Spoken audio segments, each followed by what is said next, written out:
Push P, I'm pushing P. Push P, I'm pushing P. Yeah. Push P, I'm pushing P. Push P.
T-minus 1 minute.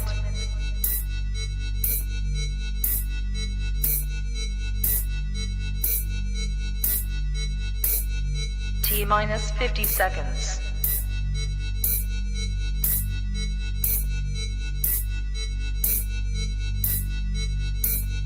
T-minus 40 seconds.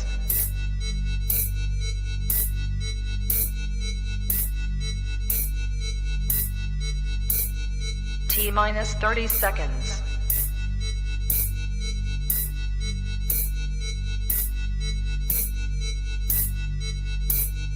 T-minus 20 seconds.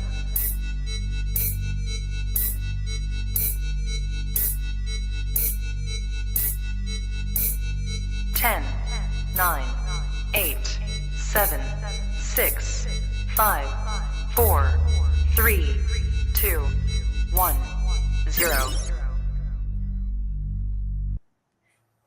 Good afternoon, everyone, and welcome to our Comm Studies student meeting for the month of February. And happy Black History Month to everyone. Today, we're going to give you guys some upcoming dates that you'll need to remember and put in your calendars. We'll talk to you about some wonderful events that are coming up in the School of Communication. And last but not least, we've got a great guest speaker for you today by the name of LV Gaithers. So sit back and relax, and we'll get started on the meeting.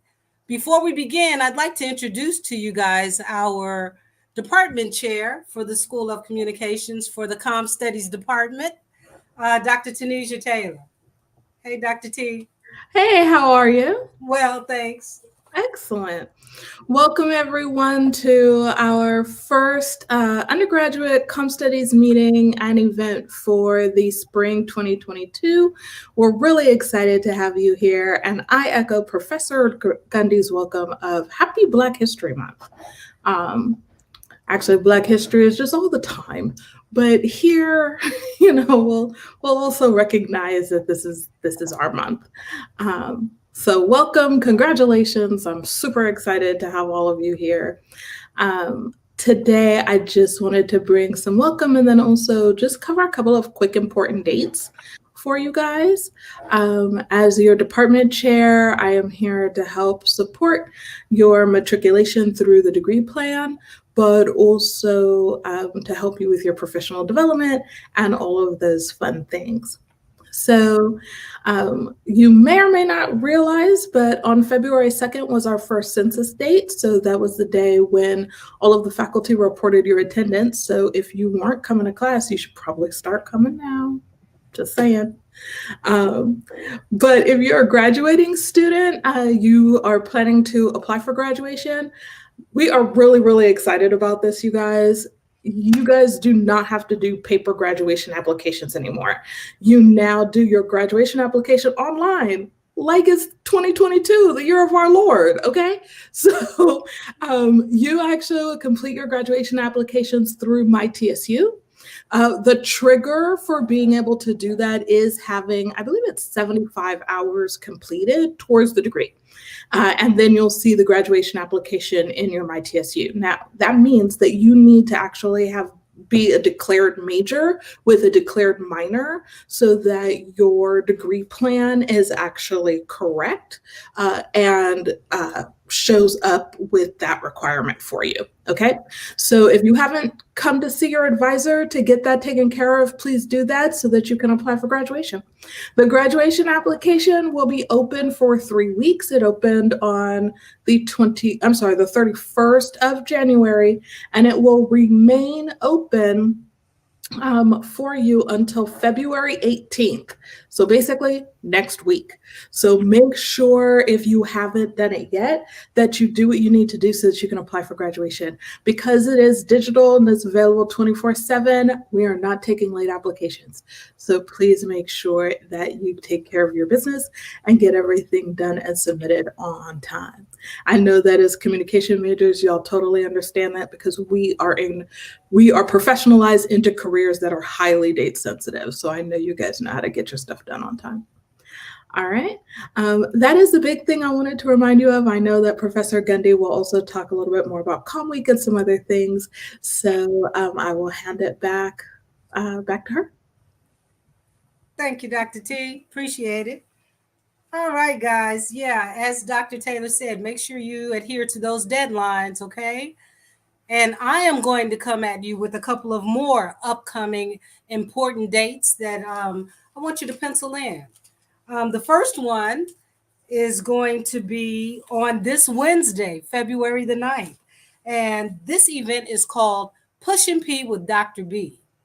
That's right, Push and P with Dr. B.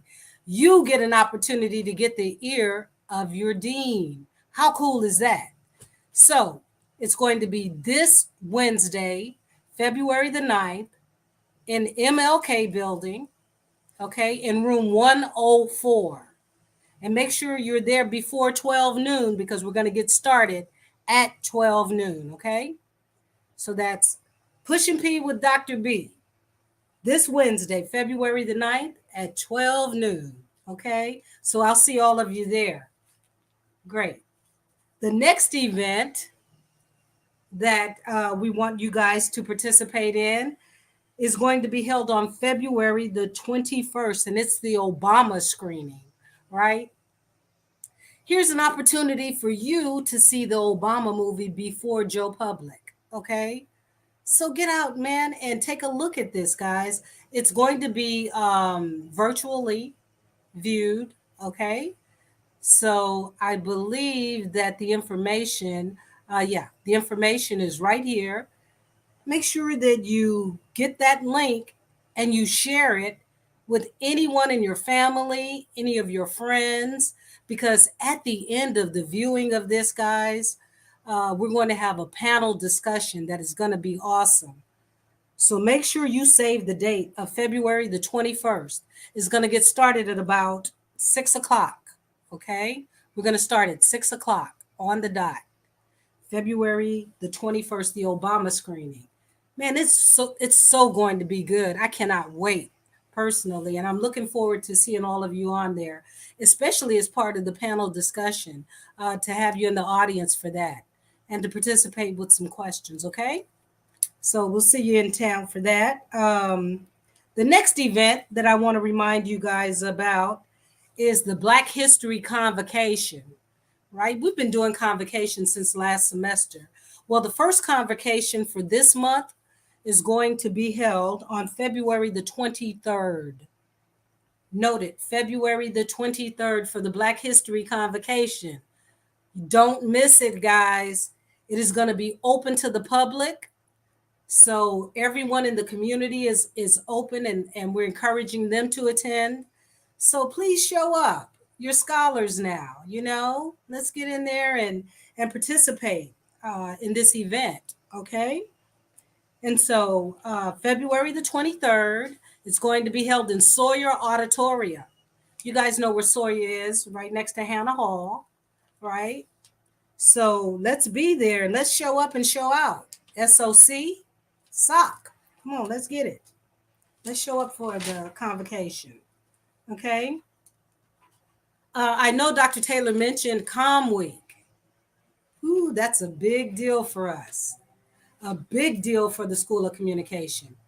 If you'll notice right now on the screen, there's a link to the app on there. So make sure you download that app.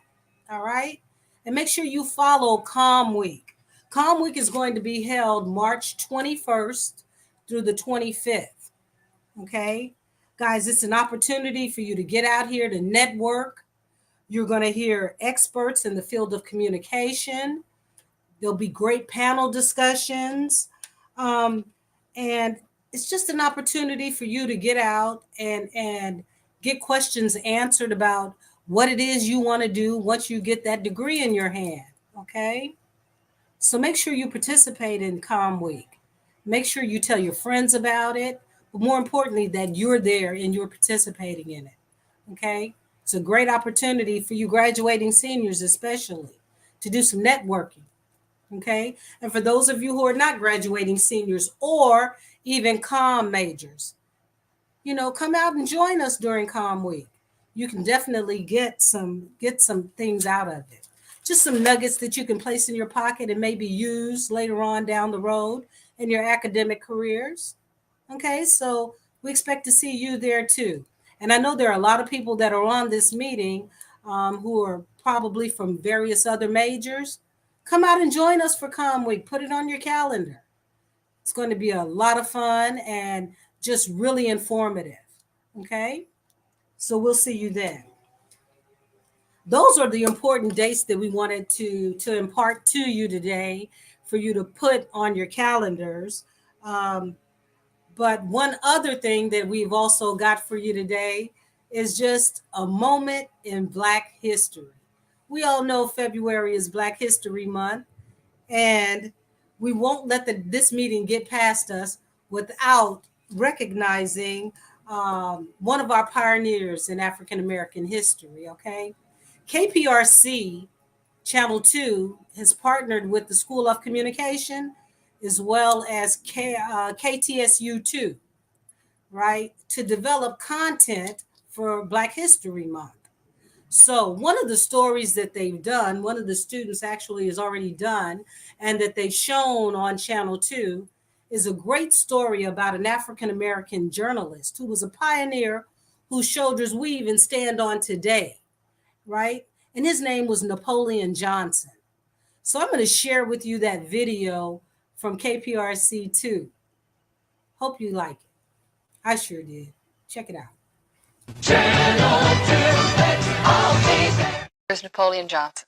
My old boss, Ray Miller, he was the greatest newsman this city's ever known. A piece of KPRC2's history walked the halls of its old stomping grounds after a 4-decade hiatus.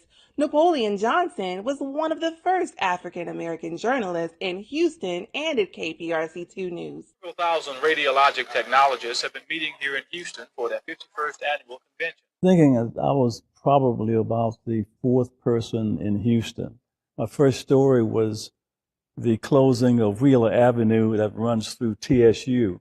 The pioneering journalist says even though newsrooms were not diverse at the time, the Houston community accepted him with open arms. I was welcomed wherever I went. People were proud of me. I get that feeling. Going down memory lane brought a smile to Napoleon Johnson's face. How lucky I was to have gotten my dream job. And I did a pretty good job while I was here, I think. African-American journalists like Napoleon Johnson paved the way for journalists like myself. Karina Hollingsworth, TSU, partnering with KPRC2 News.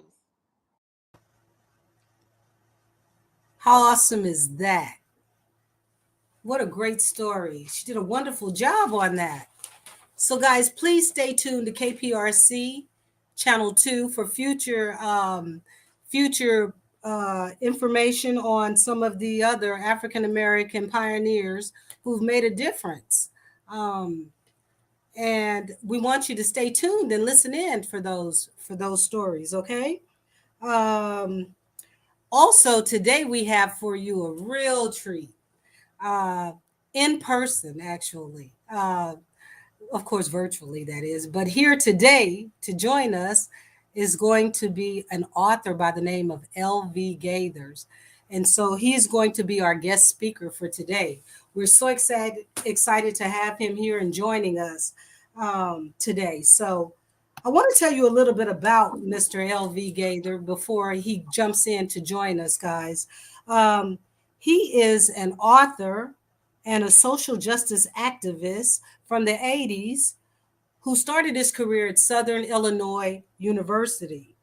From 93 to 2000, Mr. Gaither helped to form the Gary Graham Justice Coalition, which helped to halt the execution of an innocent man by the state of Texas. I remember that very well. He's also a published author of the Gaither Reports, and it is an independent journal of politics, of literature, and of culture. Mr. Gaithers also has writings and that have appeared in several publications, such as The Source, The Black Scholar, and Quarterly Black Book Review. His books, Loss of Empire, Legal Lynching, and Vigilantism, and African American Individualism in the 21st Century have both been heralded as landmarks in political literature. So we are so excited that he is coming in to join us today. Folks, please give your undivided attention to Mr. L.V. Gaithers. Mr. Gaither. Thank you, Cynthia Gandhi, for that introduction, and thanks for inviting me to share with you guys. When I was invited to speak to you guys, I was the wake-up call for me because I realized, oh my God, it's been 29 years. I'm not going to say 30. I'm going to try to go downward, but it's been about 3 decades since I was right there within you all's family, rigorously studying communication.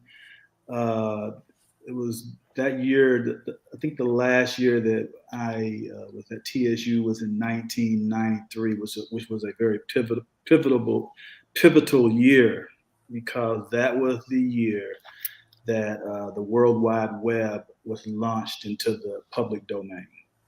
Okay, so while I was at Texas Southern, we were studying, the history and analysis of rhetorical theory and criticism, ethnography, interpersonal communication, public communication, organizational theories, all of those things we were studying at the time. But this was prior to the internet. So in her introduction, Dr. Gandhi had mentioned that I went to Southern Illinois University, but actually my freshman year of college was at Texas Southern University. And I got such a strong foundation in that year. I think that really just catapulted me when I'm from Illinois, so I was one of those kind of kids that kind of got homesick. But when I went back to Southern Illinois University to study, I think the 4 years I was there, it was just, my everything I was accomplishing was resonating from the foundation that I received at TSU. And so then I see now that you guys have a concentration in your master's program for communication and digital media. Okay, so when I was thinking about what we were going to talk about today, I just wanted to share with you a little bit about, what it was like for me, then what I was able to do and accomplish, but then kind of segue into what I think, if we've been here for the past 20 minutes, you all know that we're in this digital age. And I think that's the theme of your theme this week is communication in the digital age. So that was, it was good that Dr. Gandhi had mentioned that that's what the theme was, because I was planning on like, okay, you know what? I don't care if their theme is, giraffes. I'm going to have to talk about this digital thing. So that's where we're at. So when I was at, just to go back down memory lane a little bit. When I was at TSU, my freshman year, there was a Dr. James Penny, who was, I don't know if you remember him, that he was one of the teachers that I really remember, and Dr. Andrews. I just want to give homage to some of these individuals. Dr. Ronald Lomas, Lee, well, it's a host of them, but last but not least, Dr. James Ward. Okay, and so one of the things that I want to just touch bases on is that when I was, throughout my career as a writer and researcher, I would say that was the one thing that I learned, particularly in the master's program, was research from Dr. Ward. He had literally took us from the building. We had, on a Saturday, we had to walk like maybe 3 or 4 Saturdays concurrently, but we had to walk across the plaza or whatever and go to that library. I'm not sure that's what they're doing with that building now, but it used to be a library right there next to the main theater.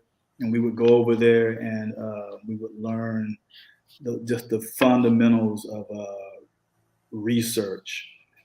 And to this day, I use a lot of those. I won't tell people some of the things I learned because I'm like, these are top secrets.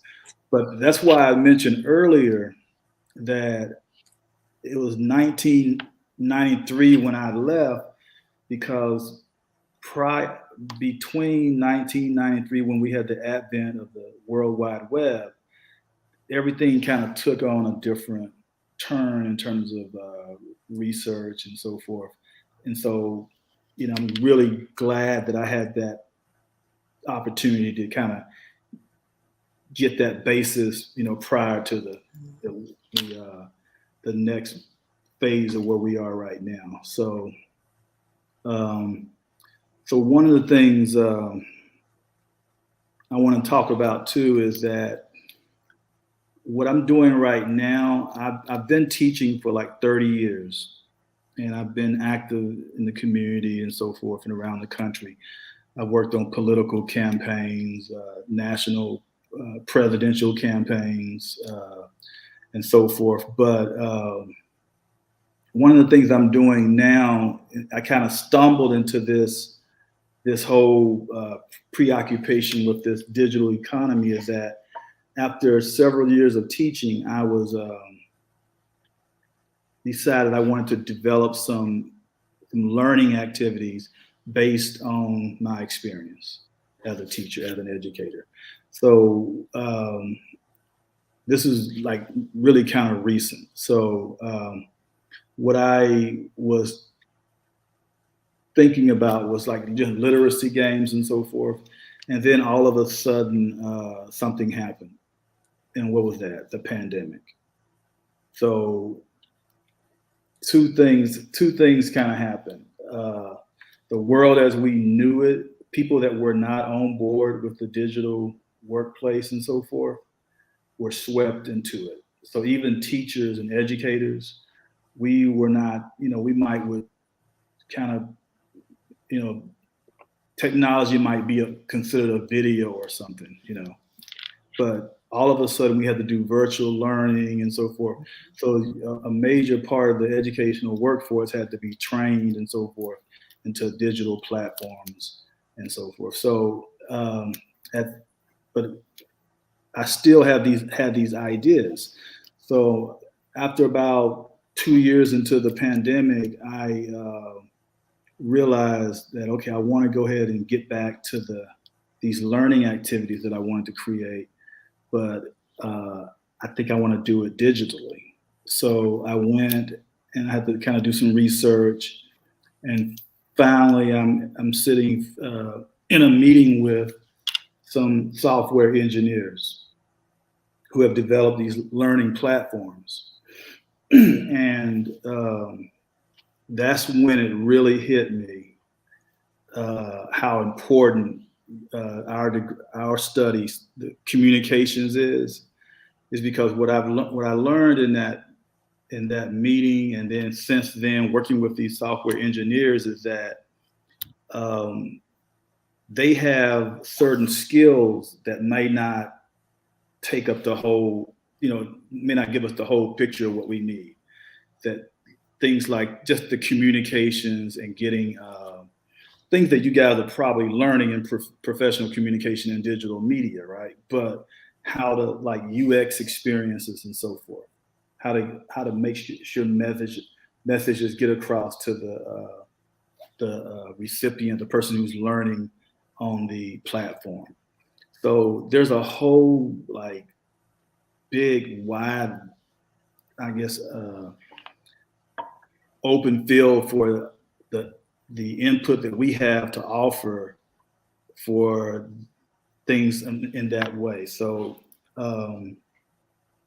that's when it really hit me that, okay, wow, I started thinking more about looking at this digital economy that we're in, not so much from the standpoint of, just using it, okay, and having access to it, but how are we on the other side of it actually producing the content?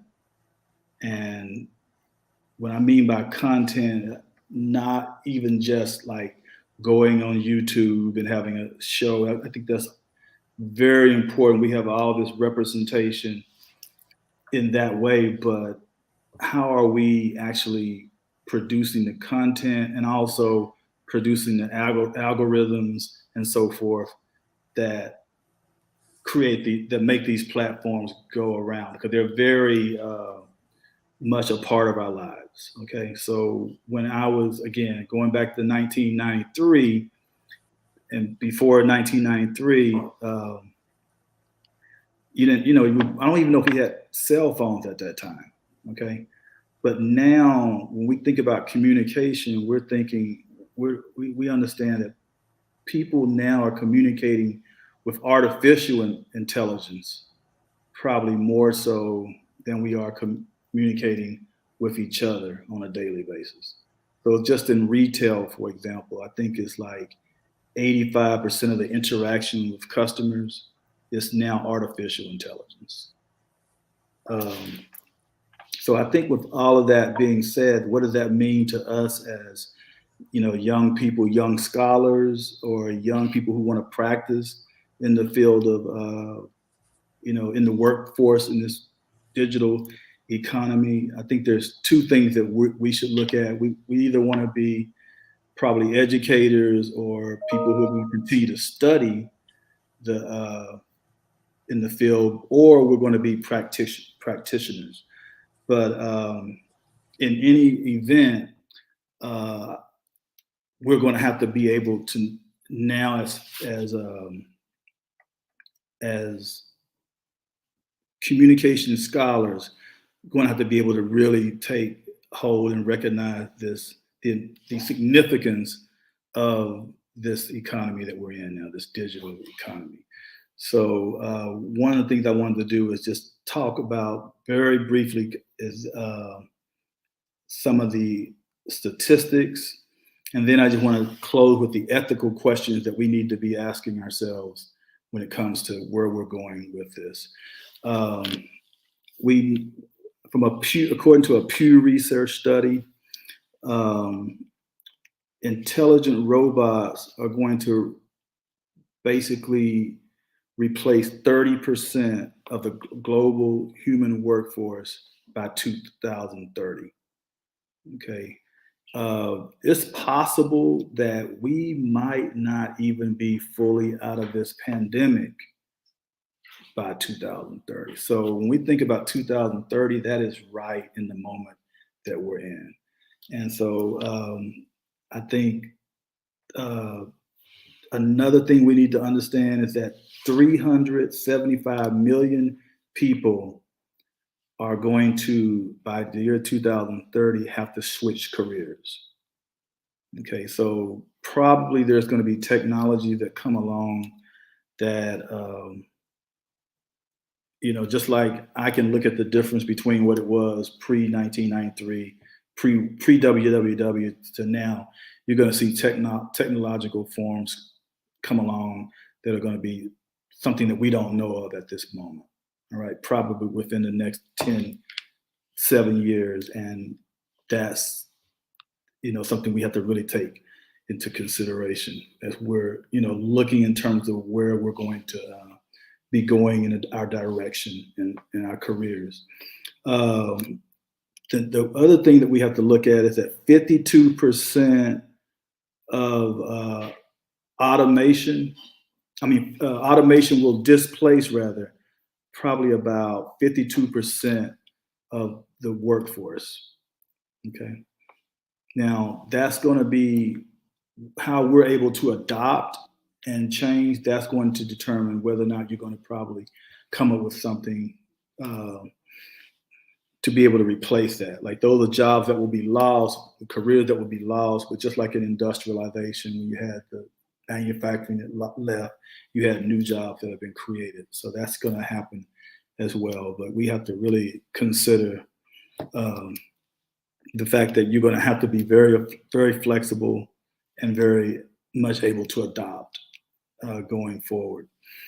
And but now one of the things I wanted to talk about is the ethical dimensions of this of what we're looking at. So if you look in the news, I know everybody's here is familiar with Google.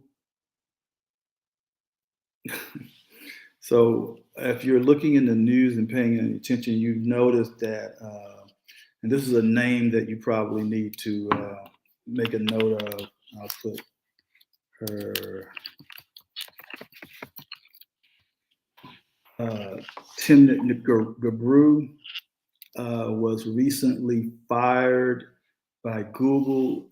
She was a former co-head of Google's ethical research group, and she was fired in 2020 after co-authoring a research paper that called attention to the potential risk of large-scale language models.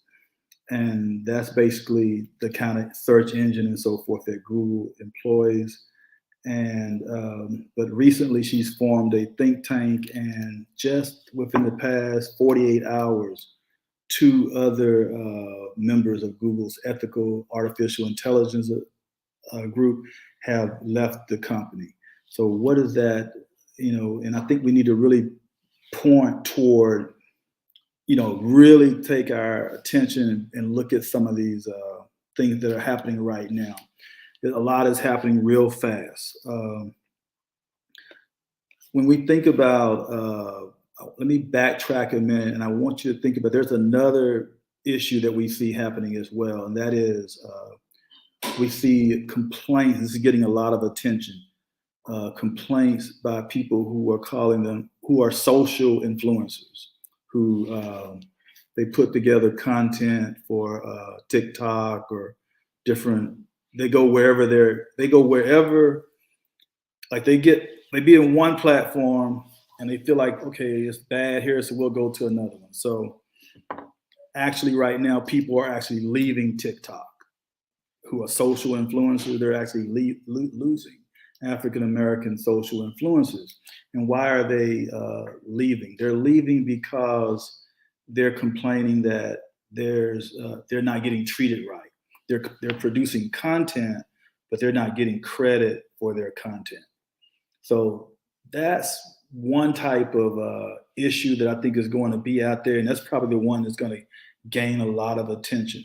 But really, guys, that's really something as people like us who are, in speech communication, who think much deeper about these issues, that's really not an issue that we should be really paying much attention to, really, because that almost resembles going back full circle to pre-Jim Crow, when you had artists who would, have to write music or whatever, and in order for it to be sold, it'd have to be given to white artists.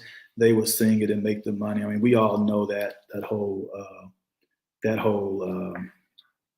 situation. So that's not what we're talking about. What we're really talking about is these other issues, these ethical issues, like the use of minerals, large-scale minerals, to produce these new technologies and so forth. Those are some of the issues that we need to be looking at, like the rainforest that's being just demolished to create these minerals that we use for these new forms of technology. And those were some of the issues that Gabru was raising, and that are not, that really just created a real problem for them at Google. Also, the other issue is the issue of diversity. At present, in Silicon Valley, we're probably 20% if we look at all people of color. But women, just in a company like Google, were like less than 1% of the workforce. So what I'm saying, I know I put on the activist cap all of a sudden, but what I'm saying is, we go into these spaces, and if we go into these new workplaces, we know that it's a new artificial intelligence, digitization is going to be a very important part of it. It's going to be a major part of it. So we're going into spaces, but now we're going to have to understand how to navigate and know what we're going into. So what I want to do real quick here is leave you with 3 books that I would recommend reading. One is by Ruha Benjamin, Race After Technology: Abolition Tools for the New Jim Code. So if you've read the book, The New Jim Crow by Michelle Alexander, if you haven't, just read the review of it by Bill Gates. He actually read it and wrote a review of it. So Ruha Benjamin has taken this concept of the new Jim Crow and looked at it in terms of the new Jim Code. All right, so that's one book I would recommend, and because she's really showing you how these new platforms can actually hide, they can speed up, and they can really deepen discrimination, while at the same time we're thinking, oh, it's actually doing us a favor. And then another book, Sophia Umojanobo's book, Algorithms of Oppression: How Search Engines Reinforce Racism. And finally, just these are 3 books, but there's a whole genre of literature out there now that I would suggest that you take one of these books and just make that a book that you're reading. Kathy O'Neill's Weapons of Math Destruction. Not mass, but math. How Big Data Increases Inequality and Threatens Democracy, in 2007. That's written in 2017. So with that being said, one of the final things I want to just say before we kind of get into this conversation is the importance that you need to know your value, okay? You really need to know your value. So real quickly, when I started this publication years ago, I think it was started in 1993, called the Gaither Report. It was a journal. And we were one of the first publications at the time to get to get electronically indexed. I'm sorry. we were electronically indexed by ProQuest. So we had all this content and so forth that's still around. And at the time, it wasn't called ProQuest; it was called Ethnic News Watch. So it was like us, my publication. I think Emerge might have been the two first African American publications that was carried, electronically indexed. So when people start going into libraries, all of a sudden you got these computers and everything, and you can do research that way. People were able to go in all over the globe and wherever they were, whoever subscribed to them, and get that information. But at the time, in '93, when we were doing the publishing, I had only thing I really recognized was the royalty check. I'm just trying to be honest. I never knew anything. Only thing I thought about was, okay, I need people to click it. We'll put an advertisement in our, I need people, printing out our stuff. We're getting paid for that. It never clicked. This didn't click. I'm being honest. This didn't click until just up till recently, and I'll come back. But we were doing that. We was right there, and this went on up until even now. You can go into ProQuest. They still own our content. But it never occurred to me. I always thought, as a speech comm person, I was really deep into that study and so forth. But I never saw the connection, even though we've gone 30 years through this digitization and so forth. It never really clicked to me, even what I'm trying to talk about now, until it got to the point when I had to, this pandemic hit, and I had to then think of different things in terms of how I was going to, teach literature and literacy and so forth. Because, so what I'm saying is that once I got into that meeting and got into these rooms with people with these software engineers and all this digital knowledge and stuff, I'm thinking when I say I was underwhelmed, I can't even quantify or give you the data to express it. And so that's when I want to say to you guys is that what you do not shy away, because you're going to hear people say, oh, you need to be doing the coding, blah, blah, blah. And this is going to go on one ear and out the other. But you should not shy away from that, because what you have to offer is what's missing from the equation. Mm-hmm. That's why we're having people complain about they're not getting treated right on TikTok, or mm-hmm. this or that, because we need to turn our attention to this, these people like Tim Gabro and these other people who are on the front line. I'm real new to this, new and old, but I could be in a room and just don't even know what's. So that's where we're at, I'm telling you. So, I'll give you one final thing. I know I've taken way more time than that, but when I was interviewing this guy, some of you all might know him. It's Black History Month. His name is Molefi Asante, and Asante. Yeah, so he was that's who? Oh, okay. Molefi Asante, he is the founding chair of the African Studies program at Temple University. Okay, I guess yeah. And founding father of African American communication and rhetoric, is one of the founding members of the Black Caucus and the African American Communication Research Division at the National Communication Association.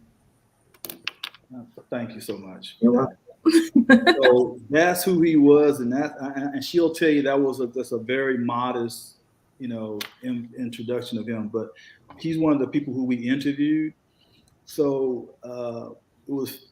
I hate to say that it was a good interview, but it was kind of brief of most of the people that we interviewed and so forth. We had a collection of over 50 interviews with all the great scholars and historians and all that of our 20th and 21st century and so forth. And so he was one of them. And I think that we'd always kind of end the interviews with a question about what do you think, we need to do? And this was about, I can't remember the exact date when it was, but Malefi said something to the effect that we need to get on internet or get on this digital thing. This was like about 20 years ago. And that was the most least impressive thing I had heard at the time. It just didn't rub right. I was like, what is, okay.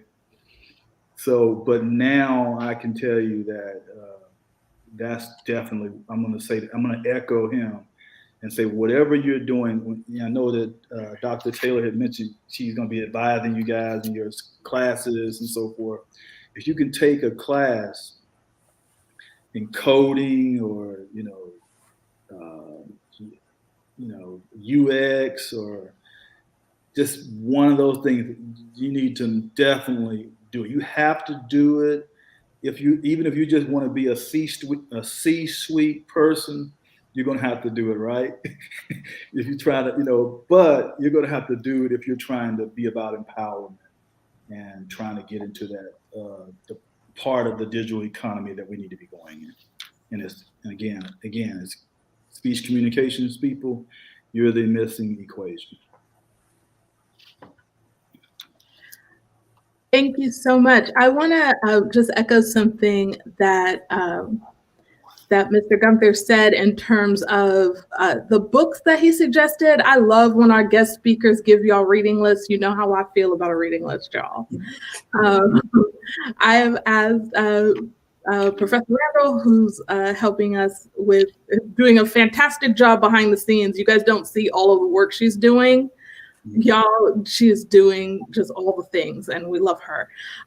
She's going to share my Zotero library with all of you because I have 2 of the 3 books that Mr. Gaither and so this one is Algorithms of Oppression by Sophia Noble, who I'm happy to say is a friend and just recently became a full professor at her university, which is very, very exciting.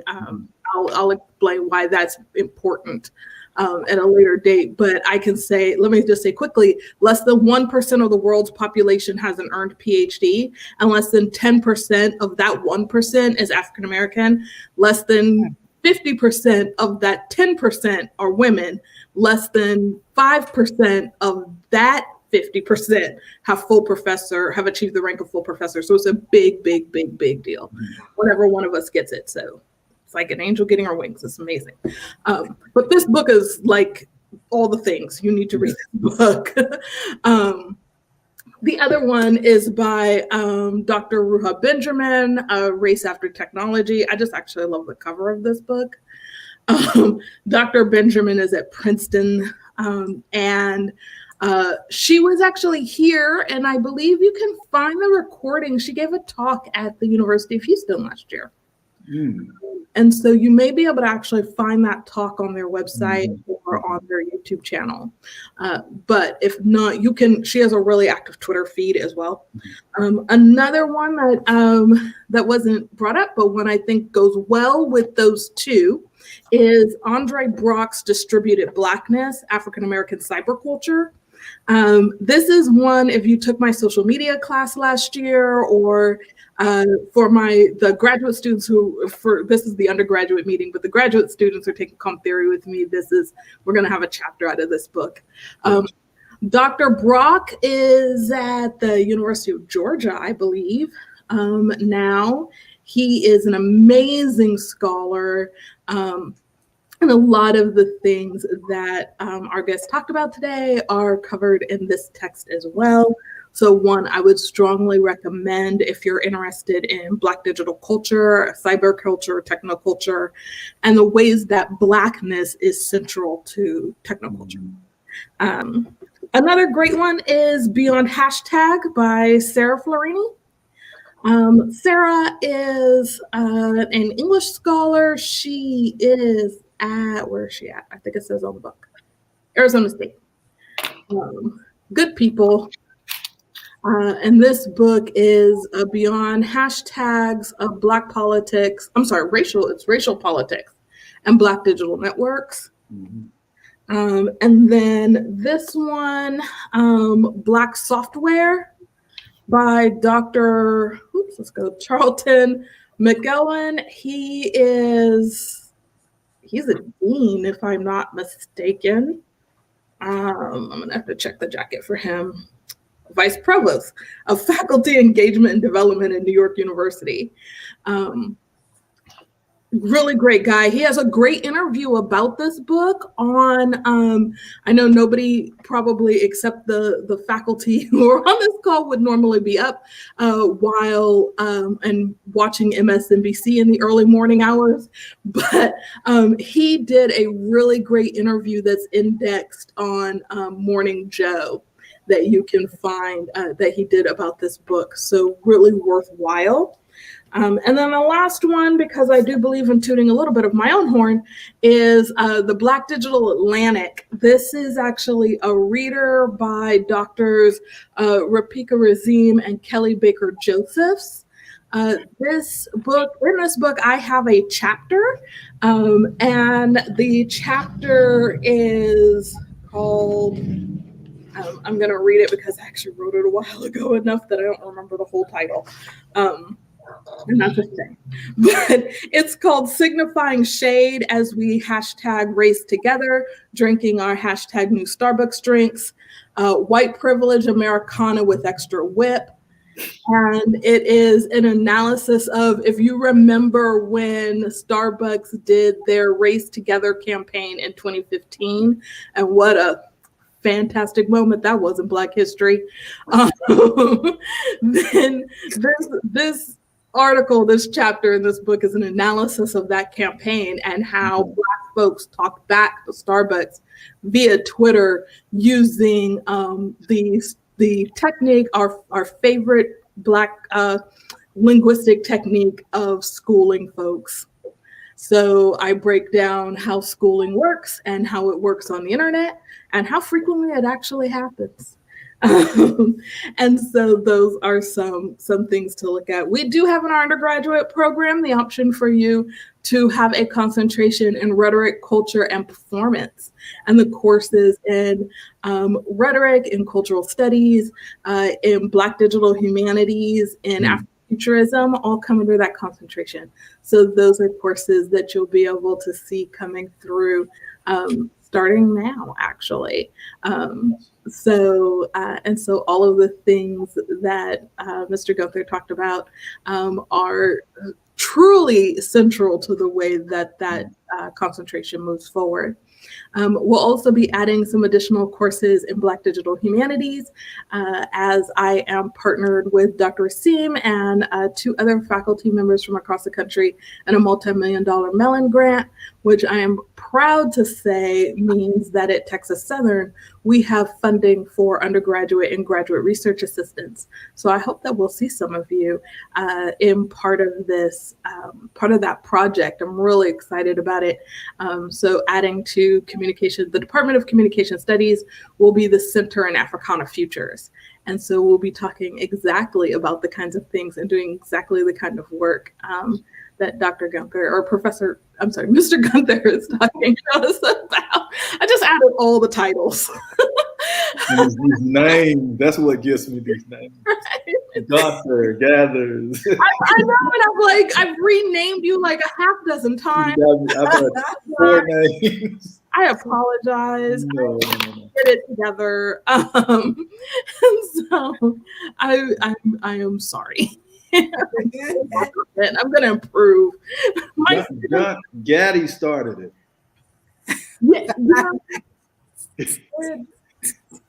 Hey. Gaddy started it.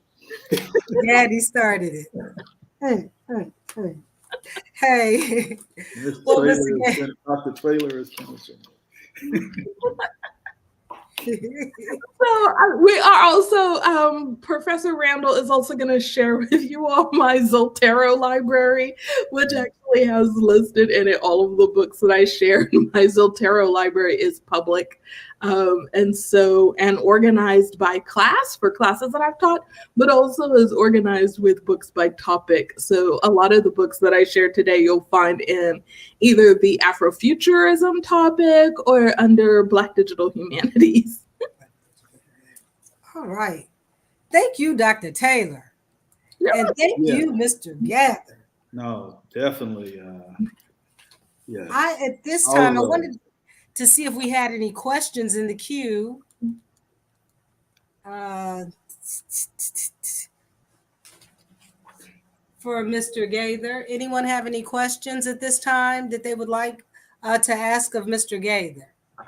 If you want to go ahead and type your question in the chat right now, or even for Dr. Taylor, please go ahead and insert your questions now, and we'll take a look.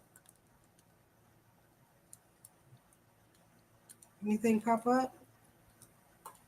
While you guys are thinking about those questions, I'll say real quick. And one of the things I think Mr. Gaither said is in 1993, couldn't remember if there were cell phones. There were. I was in high school at the time in 1993 in the Silicon Valley. And so most of your cell phone usage actually was restricted to that area. Okay, I was going to California general. And so it wasn't widely done yet. But the very next year it was everywhere. Yeah. Wow. And that's interesting how quick things, how they transform so quickly. Oh, yeah. Yeah. And that's obvious just by, if you're even trying to buy a cell phone case, they make it so that even when you switch phones, you've got to buy a new case. So, yeah. I mean, as soon as you look up, the technology changes. So, yeah. And I do have a friend and colleague, Ramsey, Dr. Ramsey, who has a study on language and the change in language. He actually he calls himself a Jay-Z scholar, and he has a really great scalar book, a digital book on Jay-Z's work. And one of the things he actually traces through Jay-Z's raps are his conversations about telecommunications, right? So going from a beeper to a cell phone, from a cell phone to the internet, right? And kind of what do we learn and what do we understand just in looking at that? I think I was watching Good Morning Football this morning, and a player was interviewing Snoop Dogg, and I can remember when Snoop Dogg stopped rapping about beepers and pagers and started rapping about cell phones. Wow. Yeah, there's since we're doing books, there's another one. This is I don't want to get off the work, Doctor, because she gave you like I said earlier, it's a whole genre out there, but you just made me think of this new book called Annotations. And so this is a book that, because I'm in the literacy and everything, but this is a groundbreaking book here on the annotation. And it just goes into the different ways in which, you made me think about that when you were talking about the different forms in which people are interviewed and so forth. So I got kids who are masterful annotators who can do it, and they're sitting in class, don't even think they can do it. They've already mastered it because they're doing it across all these different technologies and so forth. So add that to the list. Will do. Great. Okay, so any questions pop up? I want to make sure that we were able to answer any from any students that might have any. Any questions around anything, guys, not just for our guest speakers today. And Dr. Taylor, did you have any questions concerning anything, any of the events, any of the dates that we gave out to you, any of the information that Dr. Taylor imparted on you? If you have any questions at this time, we'll be glad to answer them. Okay. Excellent. Okay. Looks like we have a surprisingly question-free audience today. I'm saying, how about that?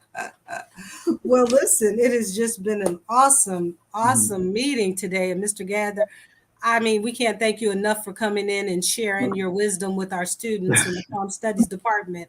Thank We you for really having me. I said, boy, this is going to be like a new, this is like a really interesting thing to come, 30 years to come back and to a different world. Well, we sure like to invite you to our Comm Week. See, what's going on. Yeah. Awesome. Yes. Well, we'd like to invite you to our Comm Week too, so we'll make sure we send you the link out for that as well. Okay, I will definitely show up. Okay, good. Glad to have had you. Dr. Taylor, anything else you'd like to share with the group or? No, I think that's it. I am all good. I'm excited.